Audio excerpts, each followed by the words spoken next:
गजाननं भूतगणाधिसेवितं कपितजम्बुफलचारुभक्षणम् उमासुतं शोकविनाशकारिकं नमामि विघ्नेश्वरपादपङ्कजं।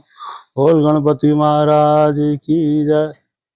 ये मित्रों, आपका हमारे चैनल पर स्वागत है। जैसे मैंने आपसे वादा किया था कि मैं आपकी भिन्न भिन्न प्रॉब्लमों का सलूशन ढूंढने की कोशिश करता हूं, और एक बार बार मेरे पास एक टॉपिक आया कि ये बताओ कि ये जादू टोना, नज़र दोष, ये कुछ होता है? कुछ लोग कहते हैं कि हमारी दुकान बांध दी, कुछ लोग कहते हैं हमारी कोख बांध दी, कुछ कहते हैं हमारे बच्चों की शादियां नहीं हो रखी, हमारे घर परिवार में किसी ने जादू टोना करवा रखा है।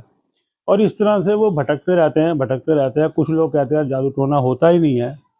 कुछ लोग कहते हैं कि जादू टोना होता है और वो बहुत गहरा आपके ऊपर हुआ है। जिस तरह से मैंने कोशिश करी थी कि पितरों के ऋण के बारे में आपकी भ्रांतियों को दूर करने की कोशिश करी, ऐसे ही आज मैं आपसे इस विषय पे बात करूंगा कि क्या जादू टोना होता है या नहीं होता। अब इस सवाल का सलूशन क्या है? अगर किसी व्यक्ति को कोई बीमारी हो और वो 10 डॉक्टरों के पास जाए, 4 बोलेंगे कि आपको बीमारी है, 6 बोलेंगे नहीं है, तो वो आदमी कंफ्यूज हो जाएगा। उसमें जो एक अच्छा डॉक्टर होगा वो ये बोलेगा कि ये टेस्ट कराओ, और जब आप टेस्ट करा के आओगे तो आपको पता लग जाएगा टेस्ट से कि एक्चुअल में आपके कोई बीमारी है भी या नहीं है। और अगर बीमारी है तो उसका परहेज, उसकी दवा लेने से जल्दी आप स्वस्थ हो सकते हो। इसी हिसाब से सबसे पहले आपको ये जानना चाहिए कि क्या वाकई में जादू टोना होता है, नज़र दोष होता है। अगर है तो फिर उसका इलाज की बात करेंगे आगे। पहले ये आप जांच लो कि होता भी है या नहीं होता। अगर आपने को ये जांच लिया, अब दूसरी बात हम करेंगे कि अगर आपको ये आपने जांचा और जांच में आपने पाया कि आपको इस तरह का कोई जादू टोने का असर है, तो फिर मैं उसका आपको निवारण ही बताऊंगा। साथ में मित्रों, मैं आपको ये भी बताऊंगा कि हमारे घर पे किसी जादू टोने का असर ना हो, कोई नेगेटिविटी हमारे घर में अंदर प्रवेश ना करे। क्योंकि देखो, बहुत सारी चीज़ें हमारे हाथ में नहीं है। हम कर्मशील इंसान हैं, काम करेंगे, मेहनत करेंगे, फल मिलेगा। ये हमें हमारे परमात्मा ने हमें सिखाया, हम उस पे चल रहे हैं। लेकिन उसके बावजूद भी कुछ चीज़ें ऐसी हैं जो हमें बार बार डिस्टर्ब करती है, तो मैं आपको उनके बारे में बताऊंगा कि उसका निवारण क्या करना है। साथ में जादू टोना कोई चीज़ आपके घर में प्रवेश ना करे, उसके बारे में भी आपको बताऊंगा। तो मित्रों, हम सबसे पहले बात करते हैं कि किसी भी व्यक्ति को अगर ये जांच करनी हो कि उसके ऊपर या उसके परिवार के ऊपर या उसके किसी मित्र के परिवार के ऊपर, किसी रिश्तेदार के अंदर अगर कोई जादू टोने का असर है या नहीं है, तो करना क्या है। एक छोटा सा सरल उपाय, 3.25 किलो पालक लेनी है। मंगलवार के दिन अगर कोई व्यक्ति है उसके सिराने रख दो। अगर कोई दुकान है तो उसकी दुकान में रख दो। और अगर कोई और आपको जांच करनी है तो किसी घर में जांच करनी है, घर में जादू टोना लगा, तो घर के सेंटर में आप 3.25 किलो पालक रख दो। अगले दिन बुधवार को आप गाय को खिलाओ। इस तरह से आपको 3 मंगलवार को पालक रखनी है और बुधवार को खिलानी है। मित्रों, आप ध्यान से सुनना कि 3.25 किलो पालक की बात कर रहा हूँ मैं। अगर 3.25 किलो पालक आप वहाँ पर रखते हो, अगले दिन गाय को खिलाते हो, और अगर गाय उसको खा लेती है, तो ये 100% समझ लो, किसी वहम में पड़ने की जरूरत नहीं कि आपके ऊपर किसी जादू टोने का कोई असर है ही नहीं। अब बात आती है मित्रों कि अगर मान लो आपने जांच में पाया कि जादू टोना, नज़र वगैरह का कुछ असर है, कि गाय उसको नहीं खा रही, और अगर थोड़ा ज़्यादा प्रॉब्लम होगी तो गाय उसको सींग मार देगी, सूंघ के छोड़ देगी, और बहुत ज़्यादा प्रॉब्लम होगी तो सींग मार के वो दूर कर देगी। और ये भी होता है कि वो आप पर भी हमला करने की कोशिश करे। तो अपना बचाव पक्ष भी रखना है। इस तरह से आप इसको जांच कर सकते हो। अब आपने जांच में पा लिया कि अगर आपको इस तरह की प्रॉब्लम है, तो अब हम उसकी बात करेंगे निवारण की। तो उसके लिए मैं आपको बताता हूँ, हमारे हिंदू धर्म में वनस्पति नाम हमारे घर में ही उपलब्ध हो जाती है। उसके लिए कहीं कोई जादू, कहीं घूमना फिरना नहीं है। जैसे सबसे पहली बात, आपने देखा होगा कि लोग अपने घर में नींबू मिर्च लगाते हैं, या एक गिलास में पानी भर के नींबू रख लेते हैं। इससे क्या फायदा होता है? इससे फायदा ये होता है कि आपके घर में नेगेटिविटी का प्रवेश नहीं होता। लेकिन वो एक गलती करते हैं कि उन्होंने शनिवार को अपने दुकान के बाहर या घर के बाहर नींबू मिर्च लगाई और उसके बाद वो अगले शनिवार तक वहाँ पर पड़ी है। 2-3 दिन के अंदर जितनी भी नेगेटिविटी थी वो नींबू मिर्चों ने खींच ली। और उसके बाद आपने मंगलवार को उसको नहीं बदला, या कई बार ऐसा होता है कि 2 शनिवार नहीं बदले, वो लगी हुई है, मैंने बहुतों को देखता हूँ कि उनके वहाँ पर लगी हुई है तो लाइन लगा के लगी हुई है, तो वो नेगेटिविटी आपके मुख्य द्वार पर फिर इकट्ठी होनी शुरू हो जाएगी। तो नींबू मिर्च अगर आपको लगानी है, मंगलवार को लगाओ, शनिवार को हटाओ, शनिवार को जो लगाओगे वो मंगलवार को हटाओ। दूसरा, आप अपने घर में, अपने ऑफिस में, बच्चों की पढ़ाई की जगह पे एक गिलास में पानी भर के नींबू डाल के आप रख सकते हो। इससे भी आपके जो आसपास के वातावरण में कोई भी नेगेटिविटी होगी वो भी दूर हो जाएगी। कुछ मित्रों के सवाल थे कि गुरुजी एक बात बताओ कि क्या नींबू जो है पानी में डालेंगे वो नींबू डूबना चाहिए? वो कईयों का डूब जाता है और कईयों का तैरता रहता है, तो क्या सही है? मैं कहूँगा मित्रों, दोनों ही सही है। नींबू की अपनी एक वैल्यू है, उसका एक अपना गुणधर्म है जिससे वो आपकी नेगेटिविटी दूर करता है। अगर आपके पानी में नमक होगा तो नींबू आपका ऊपर आ जाएगा, ये साइंस है। और अगर पानी में नमक की मात्रा कम होगी तो वो नींबू आपका नीचे जाएगा। अगर आप आरओ से पानी लोगे डायरेक्ट तो वो नींबू आपका नीचे ही जाएगा, और अगर उसके अंदर कहीं नमक की मात्रा होगी, जितनी ज़्यादा मात्रा होगी उतना वो नींबू ऊपर आ जाएगा। अगर आप आजमाना चाहो तो आप पानी में नमक डाल के देख भी सकते हो, पानी में नमक घोलोगे तो ऊपर आ जाएगा। तो मेरे कहने का अभिप्राय यह है कि भ्रांतियों में नहीं पड़ना। आपको सिंपल सा ये करना है कि नींबू आप लगाओ, रखो पानी में, और वो नींबू आपके सामने होगा तो वो नेगेटिविटी दूर करेगा। तीसरी मित्रों, एक बहुत बड़ी चीज है जिसको हम बोलते हैं पेठा। वो सीताफल की बात नहीं कर रहा, मैं पेठे की बात कर रहा हूँ। पेठा आपने देखा होगा, जो जिस पेठे से मिठाई बनती है, जो वो पेठा बाजार में आम नहीं मिलता, वो हलवाइयों के पास ज़्यादा मिलता है, उसमें वाइट वाइट पाउडर भी होता है। अगर आपको ऐसा लगता है कि आपकी दुकान पे या आपके घर में या आपके किसी मित्र को या किसी भी व्यक्ति को आपको ये डाउट है, आपने जांच में आपको ये पाया कि उसको इस तरह का नज़र वगैरह का है असर या जादू का असर है, तो उसके आसपास एक पेठा रख दो। पेठा अपने घर में ऐसी जगह पे रखो जहाँ आने जाने वालों की सबकी निगाह पड़े। तो पेठे के अंदर जैसे नींबू और मिर्चों में एक खासियत होती है, ऐसे ही पेठे में भी एक शक्ति होती है कि जो भी कोई नेगेटिविटी जादू टोने का असर होगा वो उसको खत्म कर देगी। और जब आपका पेठा फट जाए तो उस पेठे को फौरन हटा दो, दोबारा फिर रख लो। पेठे को आप 1 महीने से 3 महीने तक आप अपने यहाँ पर रख सकते हो। ये उसको, अगर आप रोज रोज नींबू पानी नहीं वो बदल सकते तो आप इसलिए पेठे को भी रख सकते हो मित्रों। और एक हमें वनस्पति परमात्मा की तरफ से मिली है जिसे अक्षत बोलते हैं, अक्षत यानी चावल। अगर आप अपने ऑफिस में या घर में या बच्चों की पढ़ाई की स्टडी टेबल के पास एक कांच के बाउल में थोड़े से चावल रख लेते हो, वो उनके वहाँ पर पड़ जाए, तो उनके आसपास की जो भी नेगेटिविटी होगी वो चावल खींचते रहेंगे। मगर इसमें प्रॉब्लम सिर्फ एक है कि चावल रोज नेगेटिविटी खींचेंगे लेकिन एकादशी के दिन वो नेगेटिविटी देंगे। तो इसलिए करना क्या है, आपको द्वादशी पे चावल रखने हैं और एकादशी वाले दिन सुबह ही उन चावलों को धो के पक्षियों को डाल दो। तो एक तो आपकी नेगेटिविटी दूर हो गई और दूसरा पक्षियों को आपने भोजन करा दिया, आपका राहु भी अच्छा हो गया। ठीक है मित्रों, अब चौथी बात करते हैं। हम अपने घर में हवन भी कर सकते हैं, हम स्वयं भी हवन कर सकते हैं। एक छोटा हवन कुंड ला के उसमें आम की लकड़ी डाल के या कपूर रख के हम उस पर हवन की गायत्री मंत्र की आहुति भी दे सकते हैं। हवन की आहुति देने से और गायत्री मंत्र के जाप से उस वातावरण में कोई भी इस तरह का जादू का असर होगा तो वो आपका दूर हो जाएगा। अगर इतना भी वक्त नहीं है, बड़ी बहुत बिजी लाइफ होती है आदमी की, तो आप इतना भी काम कर सकते हो। अपने घर, अपने ऑफिस, अपनी अपनी दुकान पे, अपने गोदाम पे अगर आप कपूर जलाकर आप अंदर से बाहर की तरफ रोज सुबह शाम या एक टाइम भी अगर आप उसको धूप को वहाँ पर घुमाते हो कपूर को, और साथ में अगर उसमें गूगल भी थोड़ी सी अगर डाल देते हो तो उससे उसका निवारण बहुत जल्दी हो जाएगा।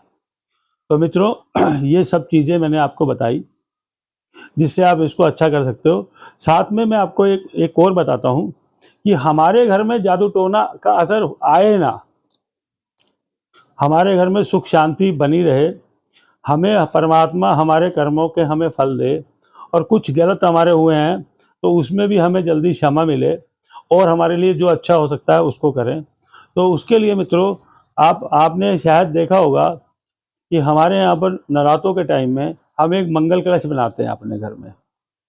ठीक है मित्रों, मैं आपको उसको बनाने की विधि बताता हूँ। आपको एक स्टील का लोटा लेना है, उस पर स्वास्तिक बनाना है, कलावा बांधना है, उसमें जल डालना है, थोड़े से चावल, थोड़ी सी हल्दी, और संभव हो तो एक चांदी का सिक्का भी डालना है, और उसके ऊपर एक नारियल, उस पर कलावा बांधना है, या उस पर वस्त्र के रूप में चुनरी आप लगा सकते हो या कपड़ा लपेट सकते हो। उसको आपको खड़ा नहीं रखना, उसको आपको इस तरह से रखना है, इस वे में अगर वो रखना कि उसके दोनों कोने दाएं बाएं हो रहे हो। ठीक है, एक कोना नॉर्थ में जा रहा हो तो दूसरा कोना उसका साउथ में जा रहा हो, इस तरह से आपको उसको रखना है। तो ये आप महीने में एक बार, आप जो भी दिन आपको अच्छा लगे उस दिन से आप इसको स्टार्ट कर सकते हो। जैसे सपोज करो कि आपने पूर्णिमा से स्टार्ट करा, तो अगली पूर्णिमा तक उसको अपने घर में पड़ा रहने दो। कोई भी घर में आपको किसी को प्रॉब्लम होगी, वो उसका निवारण करेगा, वो उसके कष्टों को हरेगा। और 1 महीने बाद जब अगली पूर्णिमा आएगी तो उस नारियल को आपको पानी में बहा देना है, और फिर दोबारा से मंगल कलश बना के रखना है। मित्रों, साउथ में हर घर में, हर हिंदू परिवार के घर में मंगल कलश अनिवार्य होता है। हमारे इधर नॉर्थ की तरफ लोग नहीं इतना वहाँ पर वो करते, सिर्फ नवरात्रों में ही करते हैं।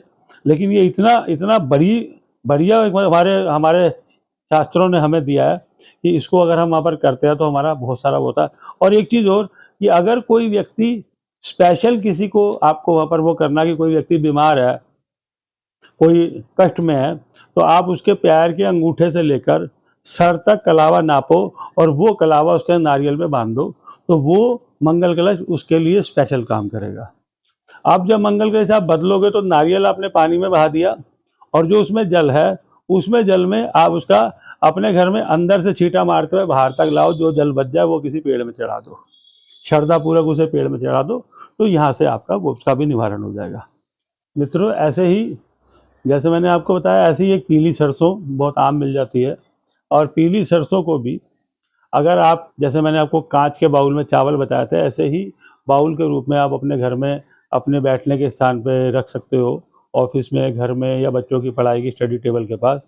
तो पीली सरसों भी नेगेटिविटी को दूर करने का काम करती है। अब मित्रों, आप कहोगे इतने झंझटबाजी वाली बातें हैं, मैं आपको और एक सिंपल बात बताता हूँ। घर में सफाई के नाम पर हर घर में पोछा लगता है। अब सफाई पे मुझे याद आ गया कि घर में हम झाड़ू से सफाई करते हैं, तो मित्रों एक बात हमेशा ध्यान रखना, कि जिस घर के अंदर झाड़ू पे किसी का भी पैर लग गया, उस घर से लक्ष्मी जी रुष्ट हो जाती हैं। तो इसलिए कभी भी झाड़ू पे पैर नहीं लगे। अब बात करते हैं जो पोछा जब आप अपने घर में पोछा लगाते हो, तो अगर आप उस पानी के अंदर नमक डाल देते हो, तो उस नमक के पोछे लगने से भी जो भी नेगेटिविटी सुबह से लेकर रात तक इकट्ठी हुई होगी, वो पोछा लगाते ही वो नेगेटिविटी आपकी दूर हो जाएगी। तो मित्रों, मैंने बहुत कोशिश करी है ये छोटे छोटे आपको उपाय बताने की। और देखो, 3 चीज़ें ऐसी हैं, एक गाय, एक कुत्ता, एक कौआ। ये भी एक जांच का विषय है। अगर किसी भी व्यक्ति पे कोई भी जादू या नज़र का असर होगा, तो गाय उसके हाथ से नहीं खाएगी, कौआ उसके हाथ से नहीं खाएगा, कुत्ता उसके हाथ से नहीं खाएगा। आप भी चाहो तो आजमा सकते हो। बात बात करते हैं नज़र की। नज़र मित्रों बाहर किसी की नहीं लगती। हमारे 140 करोड़ की आबादी वाले भारत देश में मोदी जी बहुतों के प्रिय हैं, और बहुतों के प्रिय, कुछ लोगों के प्रिय नहीं भी होंगे। तो ऐसे में जिनके प्रिय नहीं है, क्या उनकी नज़र लगती है मोदी जी को? नहीं। तो क्यों नहीं लगती? मित्रों, मैं आपको बताता हूँ। हर बेटे को नज़र लगती है उसके बाप की, हर बेटी को नज़र लगती है उसकी माँ की, और इसी हिसाब से हमें जो नज़र है, हमें अपने परिवार की ही लगती है। तो नमक इसमें ये काम करता है कि जैसे हम पुरानी हमारी माताएं करती थी कि एंटी क्लॉक उसके ऊपर से नमक मार के वो किसी टॉयलेट की सीट में डाल देना, या बाहर नाली में डाल देने से भी उसका वहाँ पर निवारण हो जाता है। तो मित्रों, ये छोटी छोटी सी चीज़ें हैं। इनको अगर आप करते हो तो आपको अपना बचाव कर सकते हो और कम से कम आप भ्रांतियों से बच जाओगे। दूसरी बात यह है कि अब ये सवाल ये पैदा होता है कि जादू टोना ये होता क्यों है, इसका असर किस पे क्यों आता है। तो मित्रों, जादू टोना इस तरह का होना या उसका भ्रम भी पैदा होना ये तब आता है जब हमारे घर के वास्तु के अंदर 190 डिग्री से लेकर 210 डिग्री के बीच में कोई फॉल्ट होता है, कोई कमी होती है। तो वहाँ पर जैसे अब कमी के रूप में वहाँ कोई ऐसा रंग है, जैसे अगर आप मेरी और वीडियो देखोगे तो उसमें आपको मैंने विस्तार में वहाँ पर बताया हुआ है, या वहाँ पर कोई फोटो रखी हुई है, मान लो किसी की फोटो रखी हुई है, तो उसके अंदर ये भ्रम पैदा होना शुरू हो जाएगा। कईयों को ये भ्रम हो जाता है कोई मुझे मार देगा, किसी को भ्रम पैदा हो जाता है मुझे भूत दिखाई दे रहे हैं, किसी को कहता है कि वो मुझे जहर दे देगा। इस तरह की बहुत सारी वहाँ पर जो होती है, उसका एक मुख्य कारण, ये उपायों से तो बचाव है ही सही, इसका मुख्य कारण 190 डिग्री से 210 डिग्री के बीच में अगर वहाँ पर आपका वास्तु में फॉल्ट होगा तो वहाँ पर आपका उस वजह से आपको ये वाली दिक्कत होगी।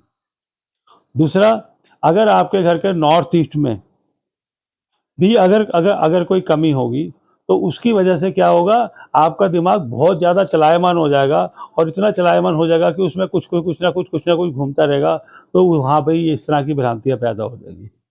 तो ये निवारण भी करें, साथ में अपने घर के वास्तु का भी आप बैलेंस कराएं या खुद भी कर लें। मेरी इतनी वीडियो है, उसमें आप देखते रहें, आपको आराम से पता लग जाएगा। आप थोड़े हिस्से को अगर आप रोज वहाँ पर करेंगे तो आपको निवारण वहाँ पर मिल जाएगा।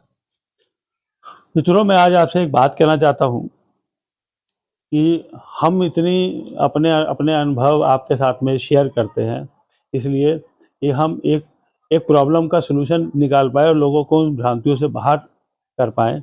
उसके लिए जैसे पहले क्या होता था कि अगर कोई व्यक्ति मंदिर में जाता था और वो कोई पतरा खुलवाता था, तो उस समय एक वो था कि उस समय दक्षिणा देनी पड़ती थी, तो उसका निवारण होता था। तो जो पंडित जी बताते थे, जब वो दक्षिणा देता था तो उसका निवारण होता था। तो मित्रों, मैं आपसे सिर्फ यही, मैं आपसे दक्षिणा नहीं मांग रहा, दक्षिणा के रूप में मैं आपसे सिर्फ ये वाली बात कह रहा हूँ कि आप मेरी बातों को, मेरे अनुभवों को, मेरी सब वीडियो को सुनो और सुनने के बाद आप उनका चिंतन करो। सुनना, कान से सुना, चिंतन आपने अपने गहरे में डाला। अगर आपने उसका चिंतन किया, बात अच्छी लगे तो वो बात आपकी हो गई। आपने सुना उस बात को, चिंतन किया, अगर अच्छी लगी आपकी हो गई। आप अपने और मित्रों को बताओ और मेरी दक्षिणा के रूप में आप 5 व्यक्तियों को मेरी वो वीडियो शेयर करो और उनको बोलो कि सब्सक्राइब करें। इसी में ही आपकी भी दक्षिणा होगी। ओम शांति। आपने मेरी बातों को इतने गौर से सुना और मेरी बातों का चिंतन किया, उसके लिए मैं आपके अंदर बैठे परमात्मा को सादर प्रणाम करता हूँ। ओम।